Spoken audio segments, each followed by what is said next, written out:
అందరికీ నమస్కారం.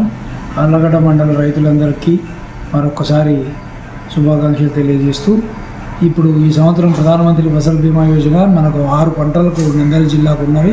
అవి 15వ తేదీ వరకు 5 పంటలు, ఒక వరి 31వ తేదీ డిసెంబర్ వరకు లాస్ట్ డేట్గా రైతు షేర్ కట్టడానికి అవకాశం ఉన్నది. కానీ ప్రజల అభీష్టం మేరకు ఈ నెల 31 వరకు కూడా మిగతా 5 పంటలు అనగా జొన్న, మినుము, శనగ, ఉల్లి, వేరుశెనగ ఈ 5 పంటలకు కూడా మనకు 31 డిసెంబర్ వరకు కూడా మనకు ప్రభుత్వం వారు పొడిగించడం జరిగింది. కావున రైతులందరూ ఈ అవకాశాన్ని సద్వినియోగం చేసుకొని మీ రైతు సేవా కేంద్రంలో మీ ఏరియా జోన్ సర్టిఫికేటు, అట్లాగే మీ Aadhaar card, bank account book, passbook xerox తీసుకొని కస్టమర్ హైరింగ్ సెంటర్లకు వెళ్ళి మీరు మీ పంట ఏదైతే ఇన్సూరెన్స్ చేసుకోవాల్సుకున్నారో తప్పకుండా చేయించుకొని, ఈ ఎండాకాలం ఉండే పంటలకు మీరు ఏదైనా విపత్తులు కానీ పంట నష్టాలు కానీ తక్కువ దిగుబడి వచ్చినా కూడా మీకు రక్షణగా ఉంటుంది. కాబట్టి ప్రతి రైతు తప్పకుండా ఈ అధిక వ్యయం గల కాలంలో ఉపయోగించుకోవాలని కోరడం జరుగుతుంది.